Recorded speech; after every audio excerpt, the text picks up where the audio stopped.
The death of those that's close to you is always hard, especially if you've promised to help them, but it becomes unbearable if it's your fault.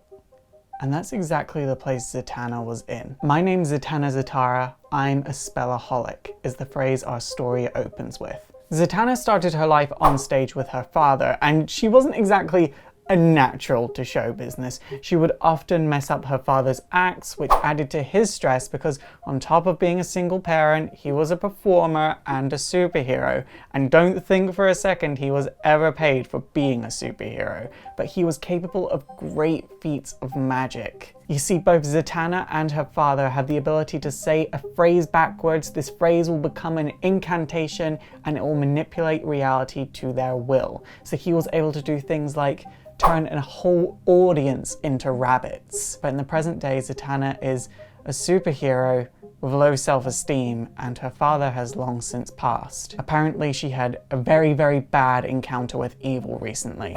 You see, on the 7th day of Arachne, which is the secret 13th month on the mystic calendar, Zatanna had gone to Baron Winters as herself and a number of other magic users had been having these bad dreams, and all of them knew that these dreams were a warning sign. An evil so powerful it could destroy the entire world was coming. But Zatanna knew the other people in this situation. In fact, they were some of her closest friends. There was Timothy Ravenwind, Mr. Incredible, Taya, and Terry 13. Terry 13 is actually not a magic user. He's one of the world's biggest skeptics, but his daughter is Tracy 13, one of the most powerful teenage magic users in the world. The reason they gathered together to combat these dreams is because before Zatanna's father died, he wrote 4 lost books. Now, in these 4 lost books, there was the secret to saving the world should a great evil ever arise. But these books were locked inside of her father's mind as he died,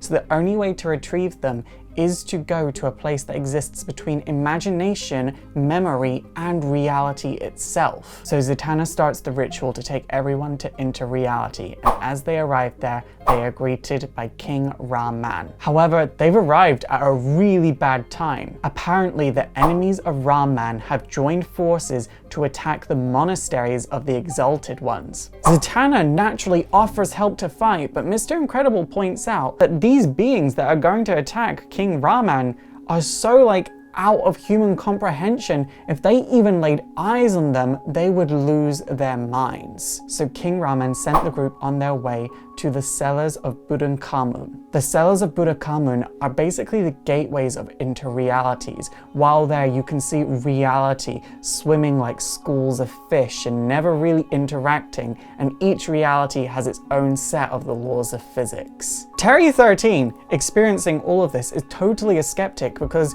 as far as he was aware, he was just sat down at a table and was doing a meditation thing, and he actually points out to Zatanna, if this is real, that means that these multiverses that he's stepping on like platforms exist within his mind. And yeah, that is basically one of the fundamentals of real-world mysticism. Like, going outside of comics, that's one of the fundamentals of real-world mysticism. If you want to get into the occult, what you have to understand is multiple realities exist within your mind.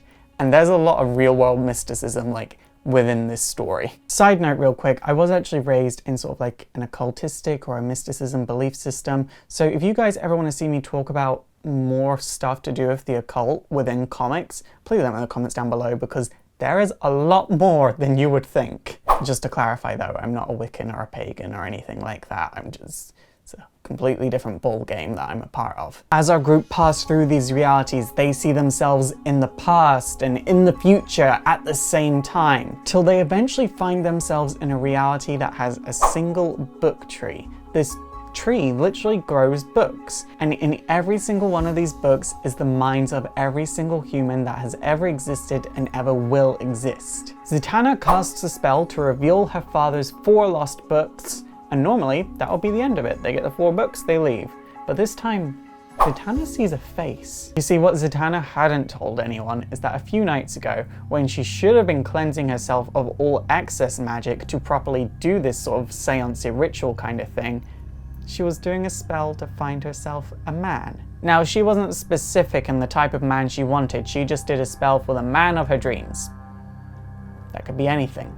So she was expecting a wizard or a knight or a hero. What she got was an interdimensional demon without form. So in this reality, this being set the tree on fire, and when Zatanna wakes up, her companions have been reduced to ash. Turns out, whoever this being was went by the name Gideon. Zatanna felt broken because these people weren't strangers to her. They were her friends. They were relying on her. And there is potential that magic could bring them back, but what she's been through is so traumatic that she loses her ability to cast spells. And this is especially bad considering her spell to bring her the man of her dreams brought forward a literal demon. So back at the support meeting, when it ends, a lot of people are like, you know that's not your fault, right? But Zatanna doesn't feel any better. But she also gets talking to a girl called Misty. It turns out Misty is actually a huge fan of Zatanna's. She loves Zatanna's book. She even has Zatanna sign her little book. And Misty even says to Zatanna, can you give me magic lessons? Think of me as like a sorcerer's apprentice.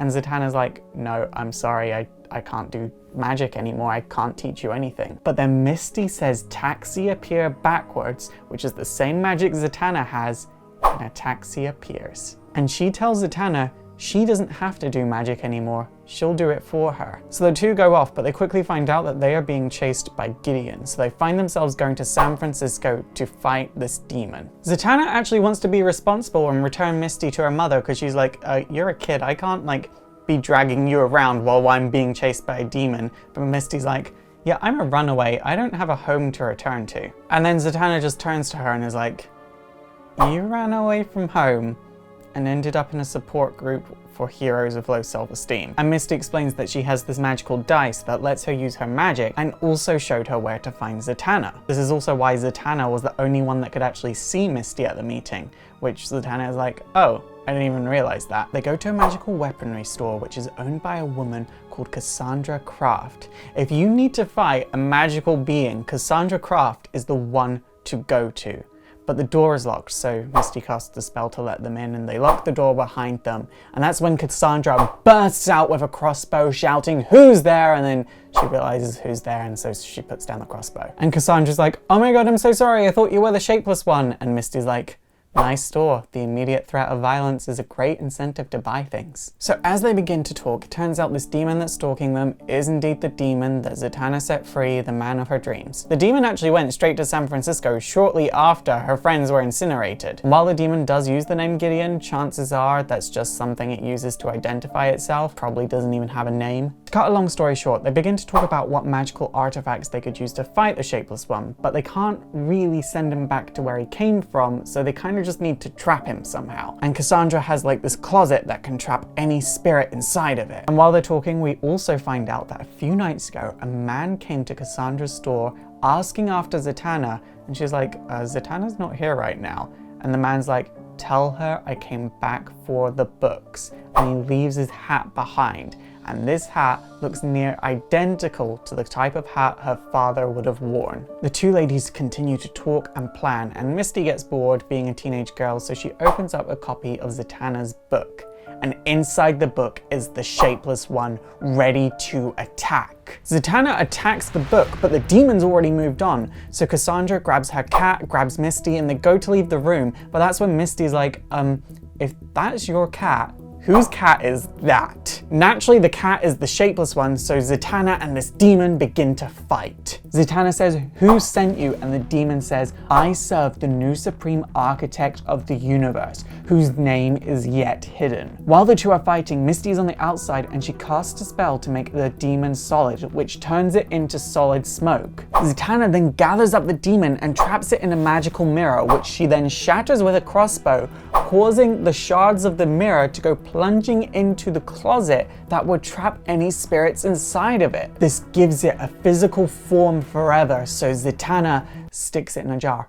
Literally turns tiny and she sticks it in a jar. After this, the Phantom Stranger comes in and tells Zatanna that her work is not yet complete. So this is where I'm actually going to explain what Seven Soldiers is, because going forward, if you don't know what Seven Soldiers is, you're going to be very, very confused. So in 2005, Grant Morrison creates this story called The Seven Soldiers of Victory, which basically takes 7 independent threads and creates one massive story out of them. So you have like 7 Soldiers Frankenstein, 7 Soldiers Clarion the Witch Boy, 7 Soldiers Zatanna, and several others. These characters have to fight a great evil independently, and by working together without even knowing they're working together, they kind of have to save the world. At no point during the story do any of these characters meet. So there'll be massive parts in the story where you're like, well, what about this, or what about that? Why wasn't this addressed?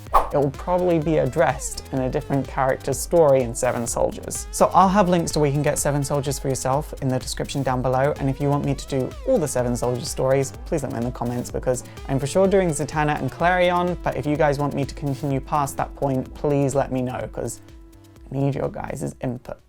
Back in the story, we cut to a graveyard and there's a bus stopping there, and out of the bus comes a bunch of ghosts, and one man refuses to get off, and this man is the famed magician Ali Kazum. We then see Zatanna and Misty fighting a demon named Tempter.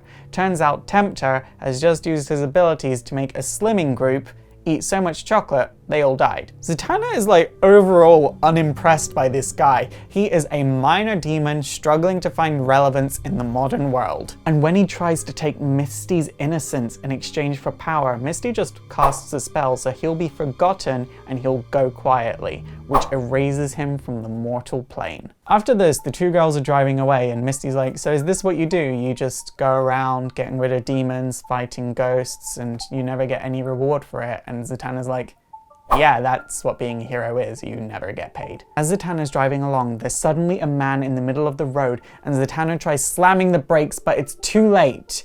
And the car goes straight through him, because it's none other than the ghost of Ali Kazum. So remember the cabinet closet thing that they used to trap the demon in the previous issue? Turns out that belongs to Ali Kazum. He wants to burn it. He talks briefly about his past, and all of this is very vague, but he says there used to be 7 of them and a dog. And then he takes them to this mansion of one of his old friends. Now this looks like a mob mansion, but by the time that they're there, half the mansion is dead. But there's even a dead body of a giant insect.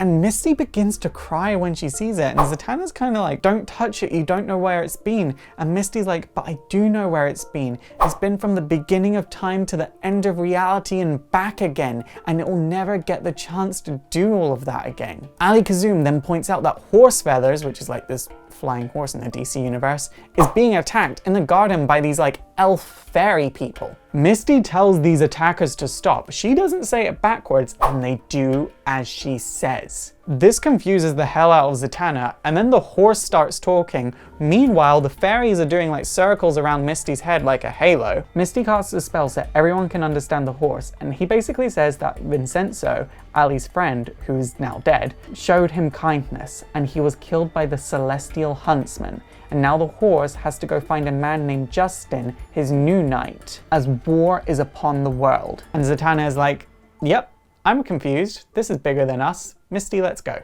Ali Kazum decides that now that his friend is dead, it's time for him to move on. There's nothing left for him on this plane of existence. But before he goes, the two girls learn of this magical cauldron that's inside of the mansion that they need to retrieve. So they go in there, and Misty's like, look, Zatanna, if this is bigger than you, shouldn't you call in the Justice League for help? And at this point in time, Identity Crisis just happened, where Zatanna basically wiped Batman's memory partially. So Zatanna's like, look, I did things superheroes shouldn't do. So the Justice League aren't exactly my biggest fans right now. When they enter the mansion, there's this celestial demon there, and he is called Nebulo. And Zatanna is like, get out of here, Misty.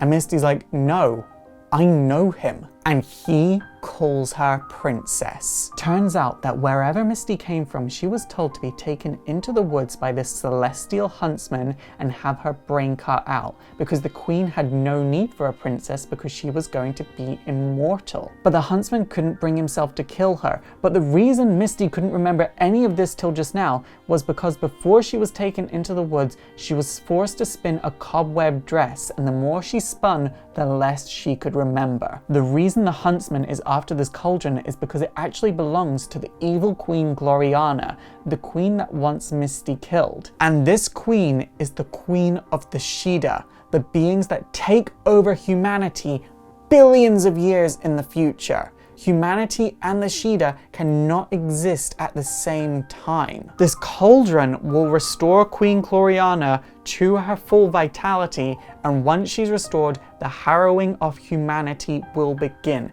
Basically, this is the point in time where humanity is going to be wiped out and the Shida will begin their slow rise, much earlier than they're supposed to. The huntsman then says he no longer sees beauty when he looks at Misty, he only sees guilt, his failure to carry out his duties, so they must run before he kills her. But Misty's like, if Gloriana gets the cauldron, she'll live forever, but then Zatanna just wants the two of them to live, so she tells Misty to cast a spell to make the horse appear so they can fly away. She ends up casting it herself, revealing that her own magic is back. They end up flying away, and Zatanna is like, you have some serious explaining to do, young lady. We're then at Zatanna's house and she's feeling powerful again. So she's getting ready to fight, and she's doing what she always does before a fight. Puts on her performance clothes. It's revealed that for some reason Misty has to go to Tibet because that's where the city of Gorias is, and it's the only place Misty is going to be safe. Meanwhile, Zatanna is off to fight the 7 unknown men. It's somewhat implied that if Zatanna fights them, or at least finds them, Misty and the entire world will be safe. They end up going to this swamp and there's like nothing but this abandoned hut there. But Zatanna is quick to feel the energies here aren't quite right. There's something very sinister about this place. So she sends Misty away, but before Misty goes, Zatanna tells her, I don't think I ever lost my powers. I lost faith in myself. And this week, you helped me remember who I am. And the two of them hug, knowing that they've changed each other's lives forever in a very, very short period of time. Once Misty flies away with horse feathers, a light flashes behind her, and from this light, a man who looks a lot like her father appears, and Zatanna initially thinks it is her father. But this man is Zachary Zor. Now Zor has both magical and reality manipulation. He's incredibly powerful. Zatanna is basically the only living being that could fight Zor. And it's actually because of Zor that one day in DC's future, humanity will be replaced by the Shida. Zor tries to brainwash Zatanna so she believes he would be his evil daughter, Zarina.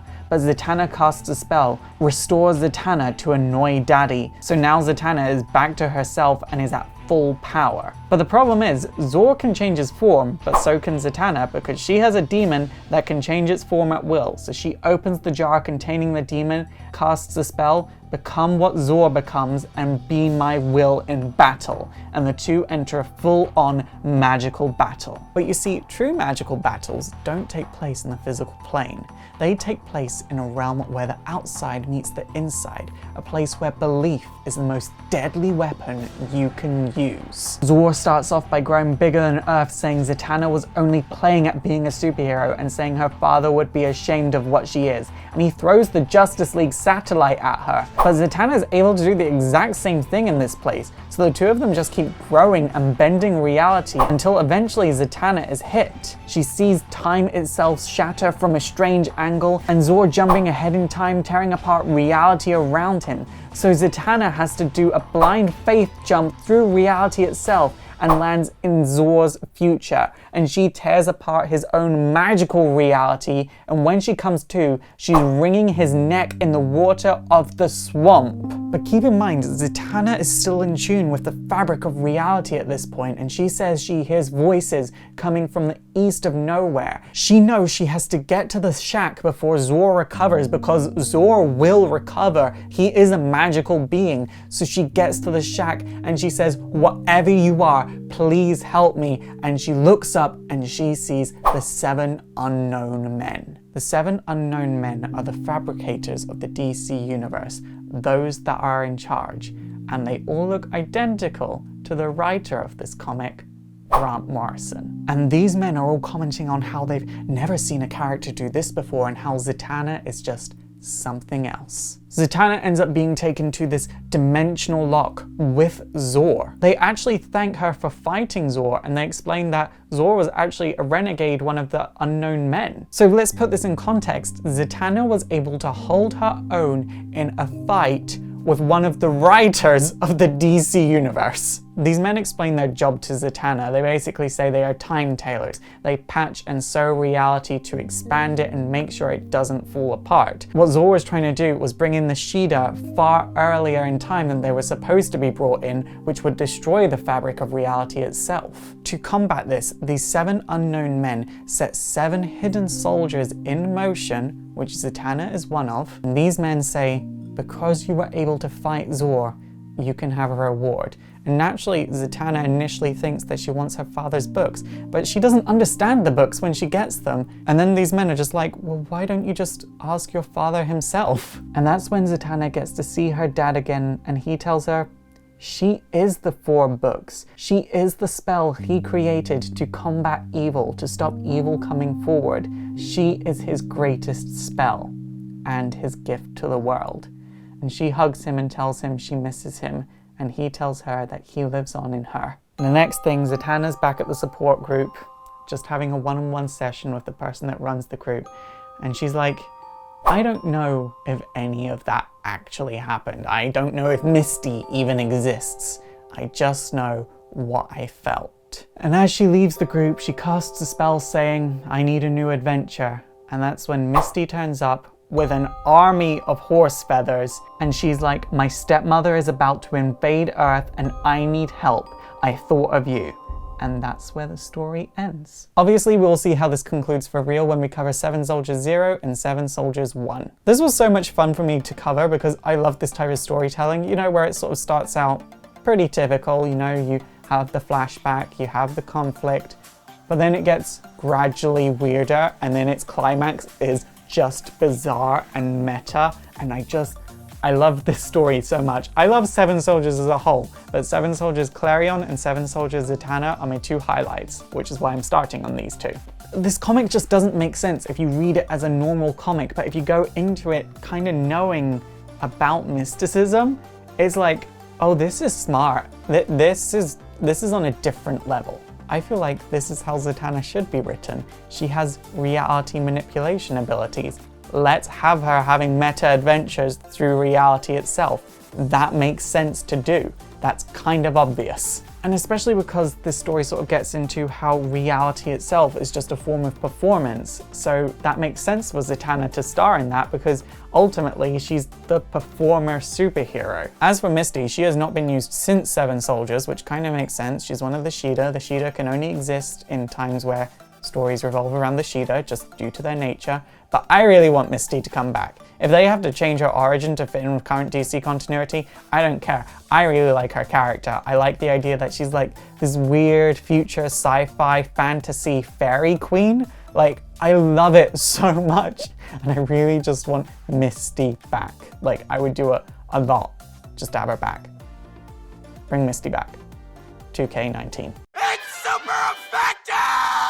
Okay guys, that is it for today. So what did you think of the story, and do you want me to continue on with 7 Soldiers? Please let me know in the comments down below. Also, don't forget to thumbs up, subscribe to all of my social links. Check out my Patreon if you want to support the show. Like, just supporting $1 gets you pretty much everything. Pretty much. And I also have a PayPal donation link if Patreon's not really your thing. But for now, my name is Faust. This has been Exploring Comics, and it's super effective.